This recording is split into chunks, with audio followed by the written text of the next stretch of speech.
ADHD అంటే attention deficits hyper activity disorder. ఈ attention deficit hyper activity disorder ఎలా మనం గుర్తించవచ్చు అంటే ఎలా వస్తుంది, అసలు ఫస్ట్ కాజ్ ఏంటి, ఇప్పుడు దీనికి రావటానికి కారణాలు చాలా కాజల్ ఫ్యాక్టర్స్ ఉన్నాయి.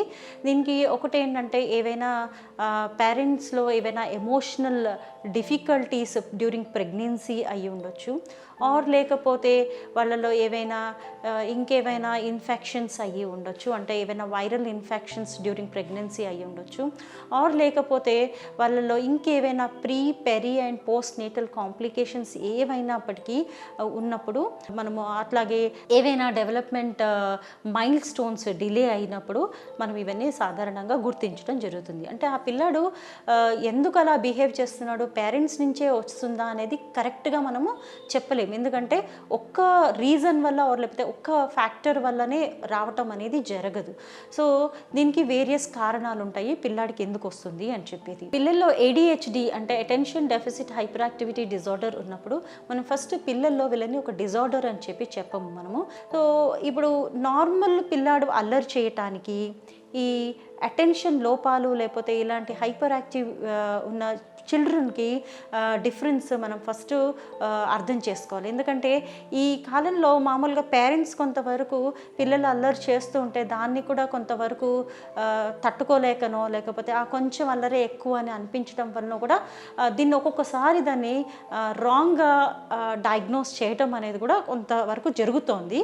సో ఇది మనము విపరీతంగా అన్మేనేజబుల్గా ఉంటుంది అంటే పిల్లాడు ఇన్అటెన్షన్ ఒక దగ్గర ఆ అటెన్షన్ స్పాన్ అనేది చాలా తక్కువ ఉంది, ఒక దగ్గర కుదుటగా కూర్చోవట్లేదు, అటు ఇటు తిరుగుతున్నాడు రెస్ట్లెస్గా, అవి లాగేసేయటం ఇది లాగేసేయడం చేస్తున్నాడు, అన్మేనేజబుల్గా ఉంది అని అంటే కొంతవరకు దీన్ని మనం ఇన్అటెన్షన్గా గుర్తించవచ్చు.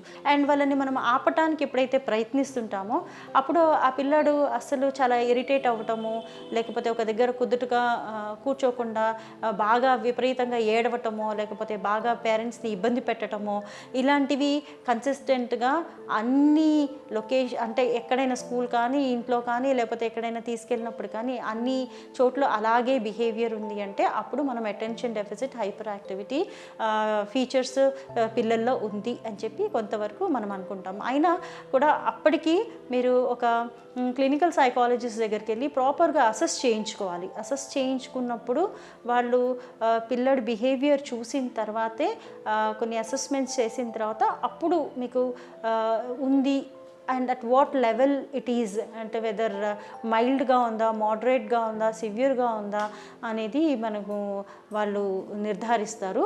దాని తర్వాత మనం ప్రాపర్గా ట్రీట్మెంట్ అనేది ప్లాన్ చేయొచ్చు. ADHD ఉన్న పిల్లల్లో ఎలాంటి ట్రీట్మెంట్ ఇస్తాము, ఎలాంటి థెరపీస్ అవసరము ఎస్పెషల్లీ అని చూస్తే ఫస్ట్ ఈ కండిషన్ని పేరెంట్స్ అర్థం చేసుకోవాలి.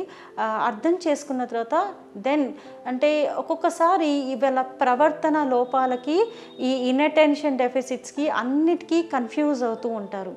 పేరెంట్స్కి తెలియక వాళ్ళు అన్నిటినీ ఓవర్లాప్ చేస్తూ దాన్ని కరెక్ట్గా అర్థం చేసుకోకపోవడం అనేది జరుగుతుంటుంది. సో అందుకని ఫస్ట్ ట్రీట్మెంట్లో భాగం ఏంటంటే వాళ్ళకి దీని గురించి ఎడ్యుకేట్ చేయడం, సైకో ఎడ్యుకేట్ చేసిన తర్వాత ఈ కండిషన్ ఏంటి, ఎందువలన వస్తుంది, ఎలా చేస్తే పేరెంటల్ కౌన్సిలింగ్ రెగ్యులర్గా తీసుకోవటము, హోమ్ బేస్డ్ ట్రైనింగ్ కూడా ఇస్తారు, అటెన్షన్ ఎన్హాన్స్మెంట్ అనేది కూడా చేయడం జరుగుతుంది థెరపీ సెంటర్లో. సో ఇవన్నీ చేస్తూ ఉంటే అప్పుడు కొంతవరకు పిల్లల్లో improvement depends on the child as well as the parents and then అన్ని కోఆర్డినేటెడ్ వేలో జరుగుతున్నప్పుడు తప్పకుండా కొంతవరకు మనము వాళ్ళల్లో ఇంప్రూవ్మెంట్ అనేది చూడొచ్చు. ADHD ఉన్న పిల్లలకి కొంతవరకు లెర్నింగ్ డిఫికల్టీస్ కూడా మనకి కనపడతాయి. కొంతమందిలో వాళ్ళు చెప్పిన హోంవర్క్స్ కానీ స్కూల్లో ఏదైతే చెప్తుంటారో టీచర్ ఫాస్ట్గా రాసేయడం వల్ల వీళ్ళు కాపీ చేసుకోలేరు, డిస్ట్రాక్ట్ అవ్వడం వల్ల. సో ఇది ఏంటంటే స్కూలు అట్లానే home and then therapy centre ముగ్గురు కూడా కొంతవరకు చైల్డ్ బిహేవియర్ని అబ్జర్వ్ చేస్తూ అలాగే ఇంప్రూవ్మెంట్ అనేది కూడా మనము తప్పకుండా మనం చూపించగలం దీని మీద.